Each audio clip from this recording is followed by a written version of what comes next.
Welcome to the podcast, The Next Big Thing. I'm your host, Keith D. Terry, a consultant, a coach, and a serial entrepreneur. The mission here is to teach, inspire, and to motivate. Our guest today is Mr. John Hewko, both love. Welcome to the show, John. How are you? Great, Keith. Thanks for having me. Appreciate the invitation. Okay. Did I do a decent job of explaining kind of Rotary, what you guys do? You did, and thanks for doing that. I really appreciate it. Okay. So John, tell my listeners a little bit about you. You know, you just didn't get here. You have had a very distinguished career, and I would like to know a little bit more about you and then how you ended up in your current role. Well, I'm originally from Detroit. I was born in Detroit, and where are you? My parents are actually from Ukraine. They came to the States in 1949 after the Second World War. They were, as the Soviet Army was marching back through Ukraine, they fled west and then spent 4 years in refugee camps in southern Germany. And then we're very fortunate that the United States started taking in these refugees, and they came to the States. And so very much grew up in the big Ukrainian community in Detroit. But my career has been largely, almost exclusively internationally focused. I did my master's degree in the UK. I was very fortunate to win a scholarship called the Marshall Scholarship, which at that time the Rhodes and the Marshall were probably the two really prestigious awards to go study in the UK. And embarked on my legal career, and I've worked in Argentina, Ecuador, Mexico, Brazil as a lawyer, and then I spent many years I moved to Moscow at the end of 1989, still the Soviet Union, to help set up the Baker and McKenzie office there. Oh, wow. I was there for a few years, and then I moved to Ukraine. I was there for the fall of the Soviet Union, Ukrainian independence. I had a very active role in that process, and then opened up the Baker McKenzie office in Ukraine. Was there for about 5 years, and my wife said, listen, this 7 years of it's been tough, it's been exciting, interesting, but so we moved to Prague, and I ran the office in Prague for a while. But I really wanted to come back to the States, Keith, and give back to the United States, which had been so good to my family and to me and so many other, certainly Ukrainian refugees after the war. And so I then joined the Bush administration, and they were setting up a new foreign assistance agency called the Millennium Challenge Corporation that you had mentioned.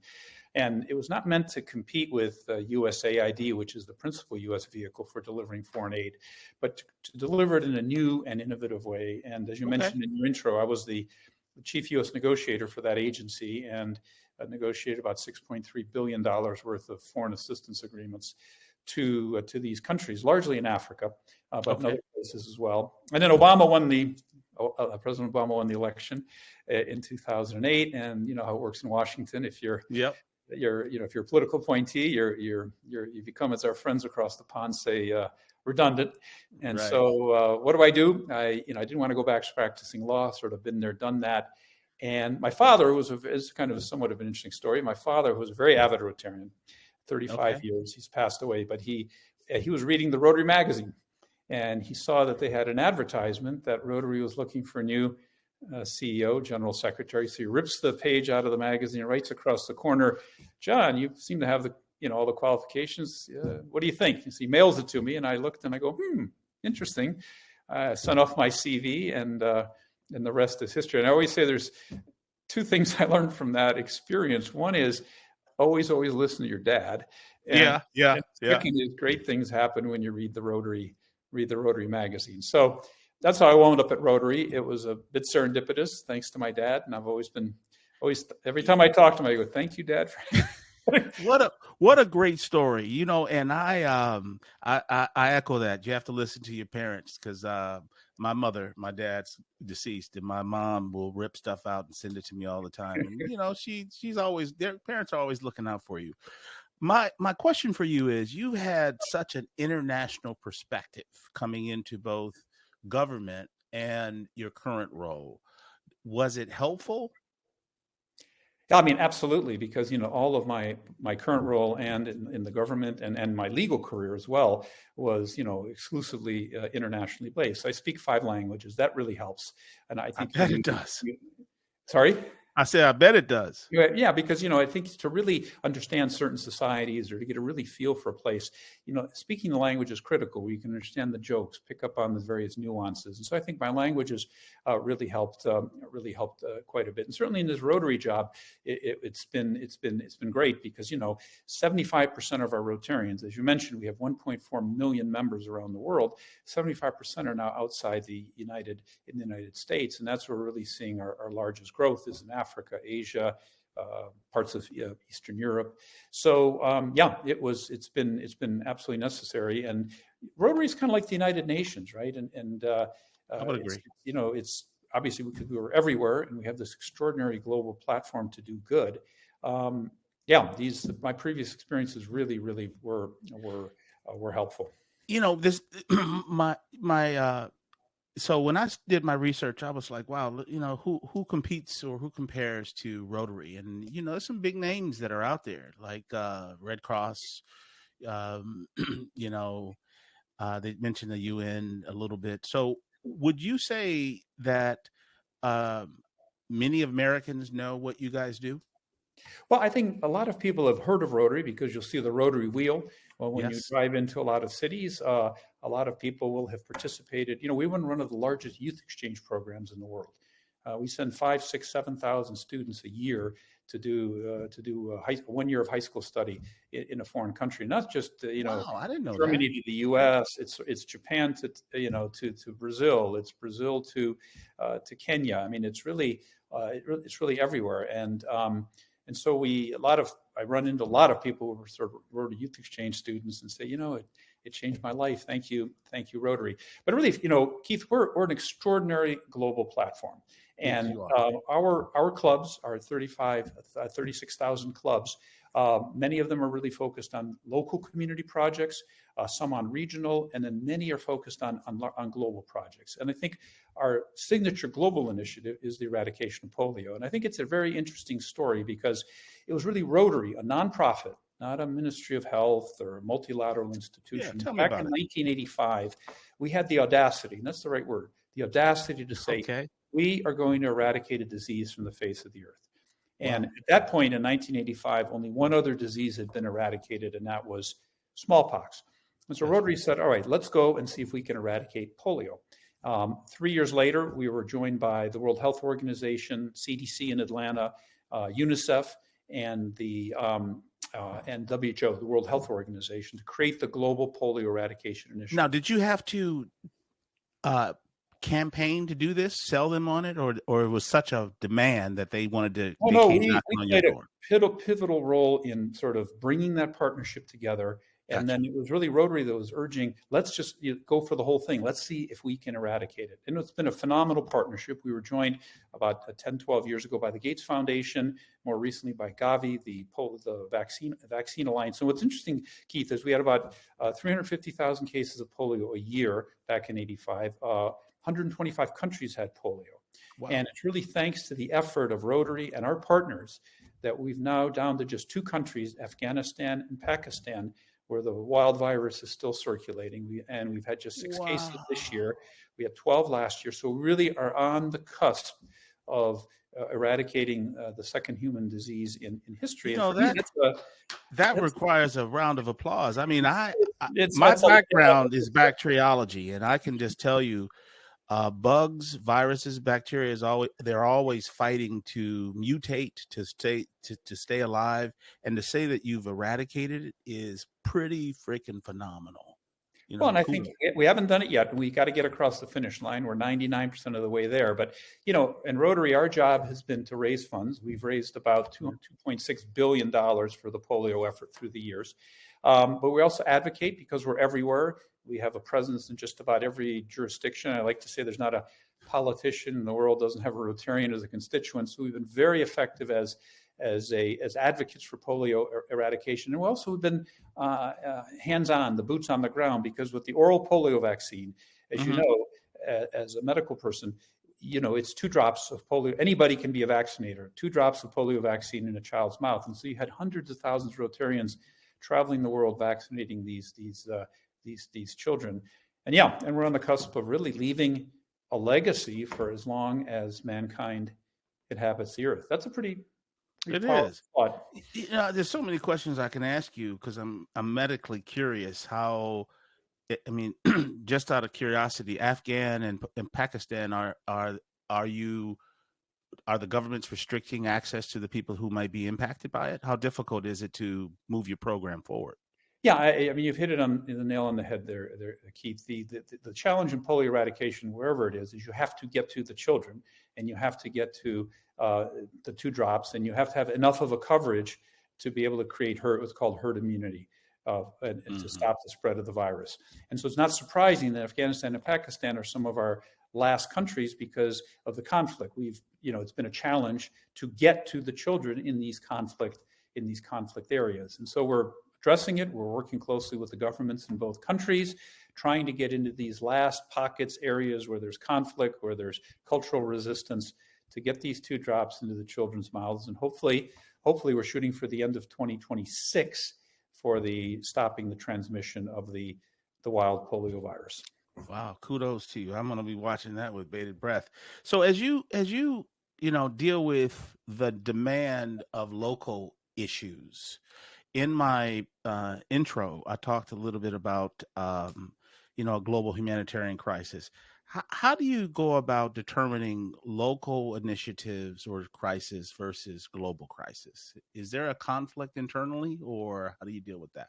No, we do both. Our clubs raise money, and they can raise money for their own local projects, or they can raise money and contribute to the Rotary Foundation, our global foundation based here in Evanston, Illinois. We raise around $450 million in our foundation, of which $150 million we give to polio eradication, and the other $300 million we grant back out to our Rotary clubs for projects, largely globally related, internationally related projects. But at the same time, our clubs, with their local money, they can fund, and many do, local projects supporting the local food bank, local schools, local community activities as well. So we're that sort of perfect combination of, if you join a Rotary club, you join to both network professionally. Yeah. When we were set up in 1905, we were the first LinkedIn before anybody had heard of LinkedIn. The whole purpose of Rotary was to bring community business leaders together to help each other professionally. And then eventually 15, 20 years later, we added the community service component. So you join Rotary to network professionally, but also to do good, whether it's in your local community, regionally, or at the global level. So we do it all, Keith. We do local, we do regional. I love that. We do global. And so as the leader of such a massive organization, you've been there how long now? 10 years? 13th year. 13th year. So the vision that what you inherited versus where you are now, has the organization gone through a significant change? And can you elaborate on the vision of that? Yeah, I think every organization needs to adapt. Every organization needs to evolve.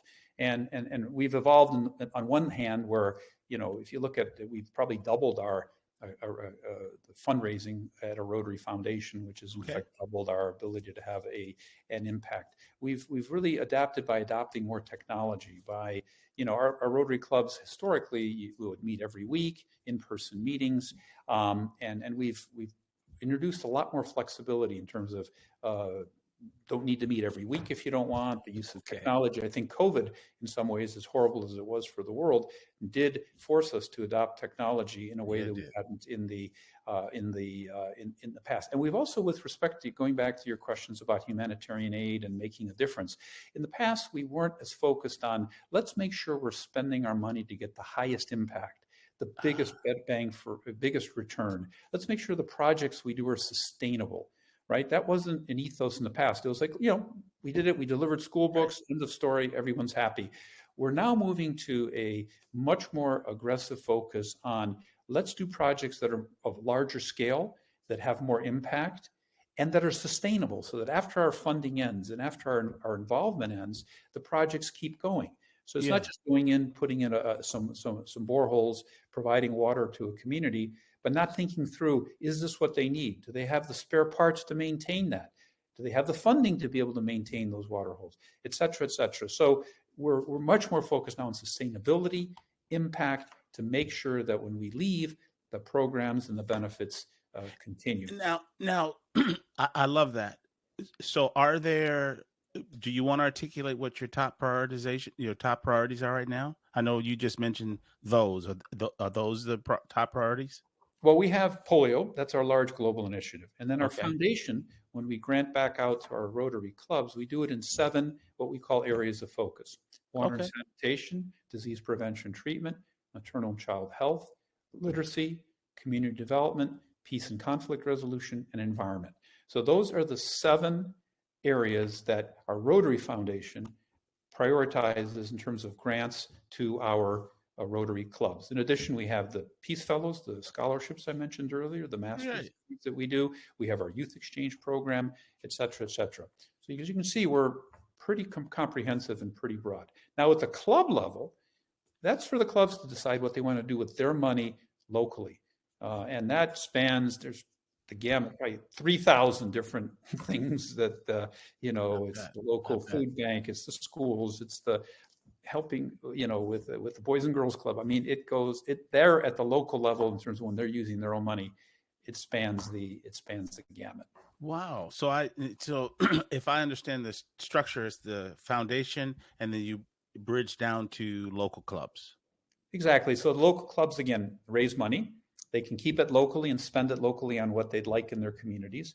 They can take part of it and send it to the Rotary Foundation, and we in turn re-grant it back out to them for more larger, impactful projects in those 7 areas that I mentioned. Or they can send all their money to the Rotary Foundation that we then grant back. So it's both bottom up and top down at the same time. It's a structure that's been very, very effective. No, well, obviously it is, because when I encourage everyone to go and look at Rotary International's website. You'll be impressed at what they do. When I think about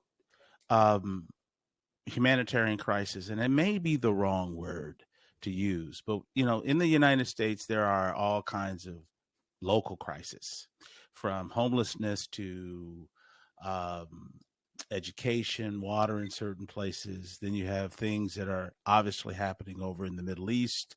How do crises bubble up to get the attention of the foundation or you? Is there a litmus test that you go through to do that? Yeah, we do have a process by which we determine whether we open up a centralized fund to receive contributions from Rotarians around the world with respect to a given crisis. So let me just give you an example. Okay. The war in Ukraine. When the war broke out in Ukraine, we set up a fund, and very quickly we raised around $17 million from Rotarians around the world, because our Rotarians want to help. They see this war, this horrific tragedy that was unfolding in Ukraine, and they say, how can we help? And so we set up the centralized fund, money pours in, and then we grant that money out for relief efforts in Ukraine and in the surrounding countries, because you had obviously 9 million refugees moving in a matter of weeks in Ukraine. But in addition to that, the Rotary clubs themselves were helping Ukraine directly.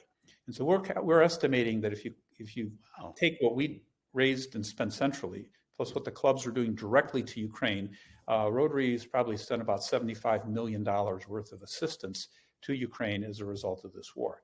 Similarly, when we had the earthquake in Morocco, when we had the earthquake in Turkey, when we have now these massive floods in southern Brazil, the Middle East conflict, we will set up funds where Rotarians can contribute to those funds, and then the money is distributed back out to our clubs to do relief efforts in those affected areas. So I mean, that's pretty. $5 million for Turkey. Wow. So the people are quite generous, the Rotarians. Okay, so that's yeah. So as you raise money, are you finding that your Rotarians, because I want to get into a little bit of volunteerism here, are you finding that finding volunteers is an easy thing or a harder thing to do? Well, I think there is a real, certainly, let's say, take the United States, there's a real culture of volunteerism in the States, right? And I think all the surveys show that young people are very interested in giving back, want to make a difference. And that's where I think we've had to adapt a bit, certainly a place like North America, where the younger people are not so much interested in attending weekly meetings and being in a structure. They're interested in engaging, making a difference, and then doing, coming and going. And so we've kind of modified our club models. We're now providing opportunities for people who want to engage with Rotary just to do service rather than joining a club formally and going to meetings every week, et cetera. So we're adapting based on what the marketplace is telling us people are interested in. But I think that's the beauty of this country. There's a huge culture and ethos of giving back, of volunteering, of contributing charitably. And I think this is where not only Rotary, but all of the nonprofit space plays a huge role because, government funding is limited, right? All cities, states, federal government are in deficits.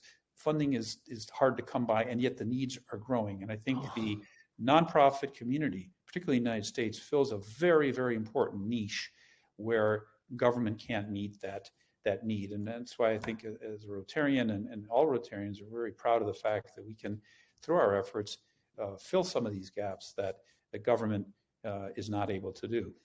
Now let's talk a little bit about you. I love how you make the word Rotarian sound really nice. So to become a Rotarian, is there what's the process? Well, formally, you need to be invited into a club, but I would urge anyone who's interested to go onto our website, Rotary.org. We have a club finder where you can find the Rotary clubs in your area. And each club has its own personality. Some are very large, okay. Some are small, and some are medium size. I mean, the size varies from club to club, and the interest varies from club to club. Some clubs are very internationally focused. Some are very domestically focused. Some are more focused on the networking and the camaraderie and the personal interaction. And some are focused on all of the above. So each club has its own personality. And so I would urge someone to see what clubs there are in your area and just reach out to them and say, hey, I'm interested in finding out more about it. They'll invite you to one of the meetings, and you'll see if you like it, if it's something that you'd be interested in joining. Okay, I'm glad you mentioned that because I looked and I would be interested in participating and better understanding it. And so I would assume each club is run just like any other organization with its own infrastructure, own leadership, that kind of thing. Exactly. Each club has its own board of directors. And the beauty of Rotary is it offers people in professional development and growth opportunities. The way our governance structure works is the presidents of all of our 36,000 clubs change every year. And the international governance changes every year. And so what Rotary offers you is also the leadership opportunities, speaking opportunities. If you look at most Rotary Club presidents and leadership as you move up the chain, they're all excellent speakers because you give a ton of speeches, and you have to manage a club and a budget, and it's also an excellent professional development opportunity. In addition, it gives you just this great opportunity to plug into the world. When you go we have a convention every year somewhere around the world, and we'll get anywhere from 15 to 45,000 Rotarians attending. The next one coming up is in Singapore. I'm leaving on Sunday for our Singapore convention, and the year after it's in Calgary, the year after that in Taiwan. So when you go to one of these conventions, you see the world. Yeah. You walk through and you see 30,000 Rotarians from everywhere. It's like the United Nations. And it's an incredible platform if you're interested in not only doing things locally, which is really, but globally, it's really cool. And it really gives you easy access to the entire world in a way. Well, let's talk a little bit about that. I love that. I've been to Singapore. I think you're going to enjoy it. You've probably been there as well. Right. You entered this job with an international perspective. I have managed an international division of a pharma company, and I have been to pretty much every continent. When you guys get together and you see crisis and problems across the globe, what goes through your mind initially? Well, I think the beauty of Rotary is there are no first or second class citizens. It's an organization where we've really been able to build an ethos of we're all just Rotarians. no matter whether you're from a rich country, poor country, north, south, east, west. And so when a crisis happens, and we saw this in Ukraine, Turkey, Morocco, now in Brazil, Rotarians from all over the world step up and contribute. It's not about politics. It's not about favoritism. It's about making a difference and spending money and putting our resources and talents into areas where there is the greatest need. And that's the thing I'm most really proud about our organization. It is truly global. It is truly neutral in terms of how it approaches things. We're not political. We don't get involved in politics. We don't take sides. Because I was going to ask you that politics. piece. No, we're very careful. We don't comment on elections or whatever. We are focused on making a difference and doing good and using our advocacy, not to get involved in political issues, but to advocate for things that will make lives better for people around the world. Now, it's easier said than done, I would assume, because sometimes politicians and political governments can get in the way of your efforts. Is that a fair statement? I'm trying to walk a fine line because I know that, this is going out to the world here. But I have to assume that, certain organizations, certain governments may get in the way. Well, I think when we're advocating, it's really for the purpose of not getting into political issues, but to advocate for something that's going to make a difference in people's lives. And I think polio is one of the best examples. We work with governments. We do advocate with governments constantly to support the polio eradication effort, to fund it, to make sure the funding levels are there, to make sure the national health systems have the appropriate funding to fund not just polio, but all vaccination efforts. And so I guess in some people's minds, that could be a political thing. We really view it as a humanitarian thing. And so the advocacy is really targeted and toward working with governments to support things like polio eradication, like clean water, like education, things that really are going to make a difference in people's lives. And again, we try to consciously stay out of clear, political. Smart move. And now I do have one question because I'm curious about how was COVID a very challenging period for you guys? How did you handle the COVID crisis? COVID was a big problem or at least potentially could have been a problem because Rotary, our clubs are based on the model of people get together to meet in our weekly club meetings or bi-weekly club meetings and to do our projects, right? I mean, it's all about getting together to clean up a river or to work at a soup kitchen or to support, read with children or go out and vaccinate people for polio. And so when COVID hit, it was a lot of question about would we lose members? Would our foundation giving drop? Would our clubs survive? And thankfully, we embraced technology. We moved immediately to a virtual setting. And we found that our membership stayed flat during COVID, which was great. Oh, wow, that's and good. Our foundation giving kept growing, and we wound up each year of COVID setting records for the most that we've ever raised. So I think COVID for us was a challenge. We overcame that challenge and came out of it, I think, in really, really good shape. And as I said earlier, it really opened the door for us to embrace technology in a way that we hadn't done in the past. That's really good. I don't know if I'm surprised or not that you guys didn't. I mean, maybe you had discussions about disseminating the vaccines. It was just such a chaotic time frame that I'm not sure how any organization navigated through it. I'll just tell you a little story. When I found out there was a novel virus, because of my background as a bacteriologist, it really scared me. I mean, it was a deep scare. Stay home, and you didn't know the severity of it. And so, I'm sure your 1.4 million members across the globe were no different than us here in the United States. Let me ask this: as you move to collaboration and partnerships, what's your process of collaborating with someone? Because you have two options. One, I guess people come knocking on the door, soliciting the strength of Rotary International, and then those efforts where you want to partner. Can you talk about that process a little bit? Yeah, Keith, thanks for raising that because partnership is an extraordinarily important concept. I think people realize that for many of the big challenges that we face, whether it's the community level, at the regional, the global level, you need to partner. No one organization can do it alone. And I'll go back to the polio example. Polio eradication effort has been probably the most successful public-private global health partnership, certainly since smallpox eradication.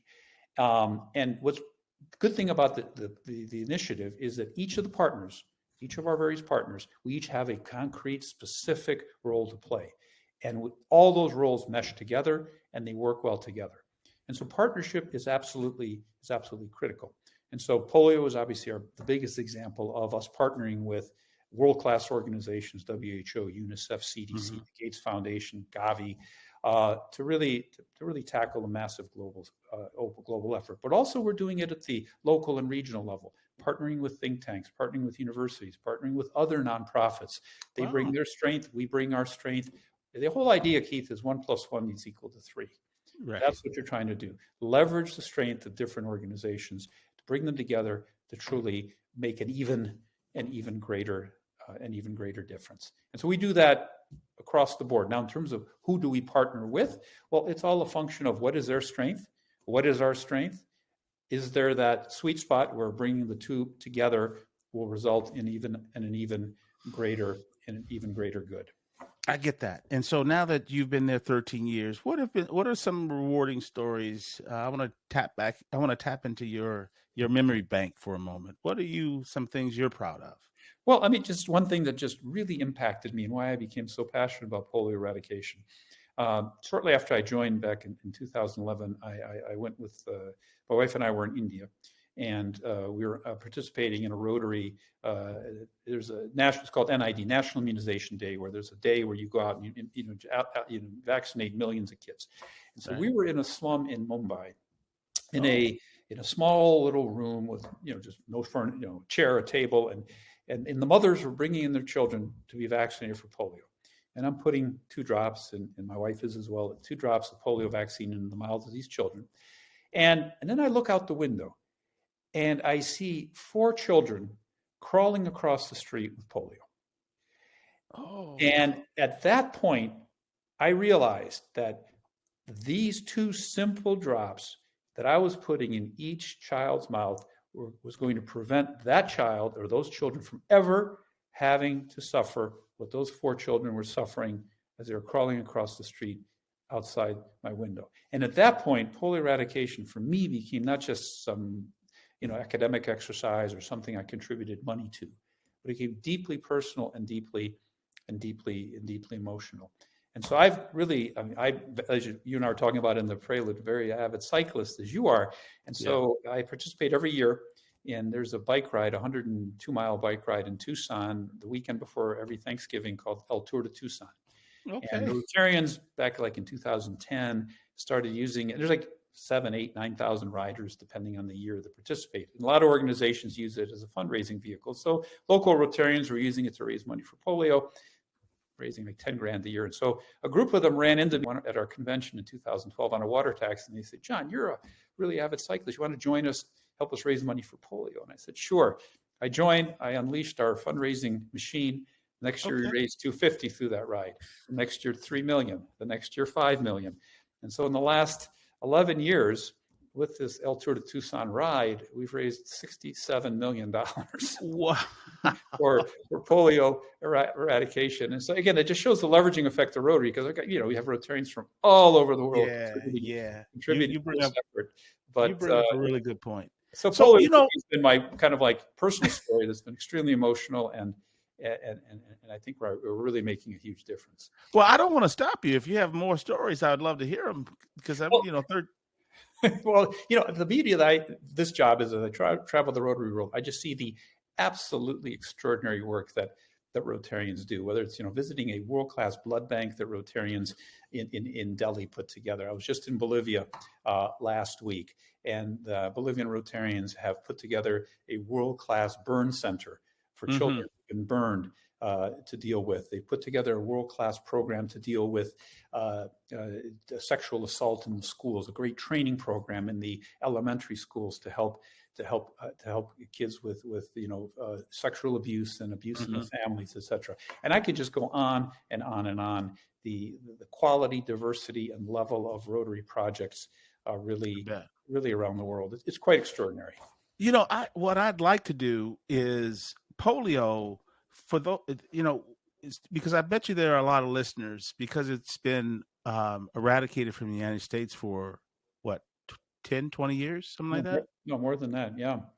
People may not remember what polio does. If I'm not mistaken, it prevents you from being able to walk. Is that it paralyzes your lower body, and it also can affect your ability to breathe. So I don't know if you remember these iron lungs, these pictures from the 40s and 50s where people live their lives in these iron lungs because they're not able to breathe. And it's a disease that largely affects children 5 and under. And the thing about polio is, because we have this vaccine and it's extraordinarily effective, there is no reason no child in the world no human should ever get polio. The vaccine's effective, it's safe, it's proven. It's really just a function of making sure that we get every child vaccinated. And that's what's so worrying about some of the anti-vaccination movement that you're seeing, particularly in this country. And for me, I find that somewhat ironic that when I go to a place like India, or you go to a place where we're still vaccinating children aggressively, mothers are desperate to get the vaccine because they know the ravages of that disease. Yeah. Here, because as you said, we haven't had polio for a long, long time, people sort of get complacent and say, well, there's no polio going here. Why do I need to vaccinate my child? Well, the only reason there is no polio right now in the United States, and there have been some outbreaks, because we vaccinate our children. Everybody is vaccinating their children, and we need to continue to do that, because as long as polio doesn't recognize, or no virus, as you know, recognizes borders. So as long as there's polio in the world, we need to continue vaccinating everywhere, including here in the United States, and vaccinate at a high enough level to make sure we get that herd immunity. And so when we've had outbreaks here in the States, we had some outbreaks in other places, it's because they were in communities with low vaccination rates. So let me, in the remaining minutes that we have, I want to turn my attention to the future. I could ask you what you want your legacy to be or what you're focused on. And so I'm going to let you answer the question that is nearest and dearest to your heart as we look to the future with you leading that organization. Well, in terms of Rotary, I'd like my legacy to be, one, is that I was able to, certainly in terms of our secretariat, the professional staff, the 800 some employees that I was able to, streamline, make much more efficient. I think I've been able to really create and build a high quality, high performing group of colleagues in what we call the Rotary Secretariat, our professional staff. And that's something I'm very, very, very proud of. And that's a great legacy to be able to lead. Secondly, obviously, as we talked about polio eradication, eradicate this disease, to be able to leave this job saying, I and millions of Rotarians through the years have left a legacy that will exist for as long as mankind inhabits the earth. Our transition to more higher impact projects of measurement, of sustainability, to make sure we're getting a greater bang for our buck. I think that's a legacy that I think having pushed and supported that effort will be a legacy that I'll be very, very, very proud of. And then also to continue to grow our membership and to expand in markets where we haven't been in the past. As I said, we're growing very quickly in Africa. We're growing very quickly in Asia. Ukraine, in the middle of this war, this horrific war where they're really being bombed back into the Stone Ages. Our membership has increased by almost 50% since the war started, because the Ukrainian people see the great work that our clubs do and the impact they're having in their communities. So, that's a testament to the folks that you have on the ground there, doing some good work. Yeah. The passion of our Rotarians in Ukraine, but also all the support, the $75 million worth of support that Rotarians from around the world have contributed to help Ukraine in this very difficult time. And again, it's not Ukraine, it's Morocco, it's Turkey, it's Brazil, it's Haiti, it's you name it. Our Rotarians, when things happen, engage to make a difference. Okay, so John, how do my listeners stay tuned to and stay connected to what Rotary is working on? How do they stay connected to the organization? Well, I mean, I have you can follow me on LinkedIn, on Twitter, on Facebook. Obviously, we have our own social media channels for Rotary as an organization. Rotary.org is our website. And I would urge anyone who's interested in getting to know our organization better to find a club in their area that they may want to contact. Get on Rotary.org, and we'd love to have you be a part of our great organization. Well, ladies and gentlemen, thank you, John Hewko, for being on my podcast. Thanks for listening to The Next Big Thing. I'm your host, Keith D. Terry. If you've enjoyed this episode and you'd like to support this podcast, please share it with others. Post about it on social media or leave a rating and a review. To catch all the latest from me, you can follow me on my YouTube channel at Keith D. Terry. If you want to recommend a guest, please email me at info@terryperformancegroup.com. This has been produced by your host and Jade Productions.